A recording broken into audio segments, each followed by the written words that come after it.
Welcome to The Explainer.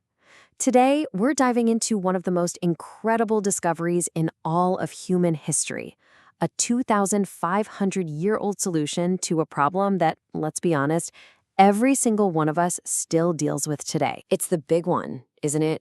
Why do we suffer? No matter who we are, where we're from, or what we have, why do we all experience pain, anxiety, and just a general feeling that something's not quite right? Well, we're going to follow one man's epic journey to find the answer. Now get this. Our story doesn't start with some wise old monk on a mountaintop. It starts with a prince, Prince Siddhartha Gautama, a guy born into more wealth and luxury than you can even imagine. He literally had everything, the perfect life. But he couldn't ignore what was happening just outside the palace walls. He saw that for everybody, life eventually involved getting sick, growing old, and, well, dying. And that made his perfect world feel completely empty. For him, this wasn't just a passing thought. It became this burning question that took over his entire life. So he did something absolutely radical. He decided to leave it all behind, the palace, the power, the comfort, to find an answer, not just for himself, but for every single one of us. So what happened next? Well, his real journey began, and let me tell you, it was not easy. It was a journey of incredible hardship and just absolute determination. At 29 years old, he just walked away from his princely life. And for 6 long years, he searched. He studied with the smartest teachers he could find. He pushed his body to the absolute limit, but nothing gave him the answer he was looking for.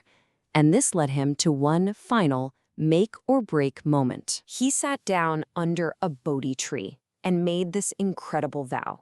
This was it, the point of no return. He basically said, I am going to figure this out or I will die right here trying. And you know what? Under that tree, after meditating intensely, he got it. He had a massive breakthrough. But it wasn't a message from a god or some magic vision. He simply woke up to a clear, logical, 4-part solution to life's biggest problem. And he laid it out almost like a doctor making a diagnosis. It's actually brilliant. First, he said, let's just name the disease. Suffering is a real, unavoidable part of life. Second, let's find the cause. It's this mental habit he called craving. Third, the good news, the prognosis. There is a cure. And fourth, here's the prescription. A practical, step-by-step path to follow. This was the game-changing insight. The Buddha realized that the problem isn't the stuff that happens to us. It's not the sickness or the loss.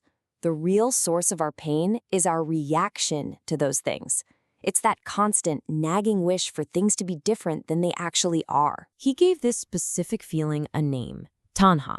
You can think of it as craving or clinging. We suffer because we're always trying to hold on tight to things, to people, to pleasant feelings, to our ideas, in a world where, let's face it, nothing stays the same. It's like trying to clutch water in your fist. The harder you squeeze, the quicker it slips through your fingers. That struggle, that is the root of our suffering. But okay, just knowing the problem isn't enough, right? And this is where the Buddha's real genius shines through. He didn't just give us a diagnosis. He gave us a clear, practical user's manual that anyone can use to actually train their mind and find that peace. He called it the Eightfold Path. And it's not just one thing. It's a whole toolkit for living. It covers everything, from how you think and what your intentions are, to how you talk and act, all the way to how you train your mind to be focused and aware. It's a full system. And let's be really clear about this. This is not a set of religious rules you have to follow blindly. It's not about worship. It's a workout program for your brain, a way to develop wisdom and awareness through your own direct experience. Okay, so let's wrap this all up. What's the big secret? What's the ultimate key to inner freedom that he figured out sitting under that tree? The entire solution really boils down to this one simple but powerful distinction. On one side, you have the facts of life, the things you can't control. And on the other side, you have the one thing you can control, how you see it. The goal isn't to stop bad things from ever happening. That's impossible. The goal is to change your relationship with those things. And that right there, that's the whole thing in a nutshell. The power to end your suffering isn't out there somewhere, it's right inside your own mind. Freedom doesn't come from changing your life's circumstances.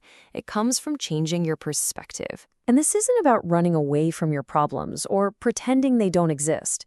It's actually the opposite. It's about facing life with all its messiness, but facing it with a new kind of wisdom, an understanding that lets you be at peace even when things are chaotic. So, I'll leave you with this final thought to chew on. If suffering really does come from our clinging, and peace comes from letting go, then what if that freedom we're all looking for isn't some far-off destination? What if it's right here, right now? Maybe just one single thought away.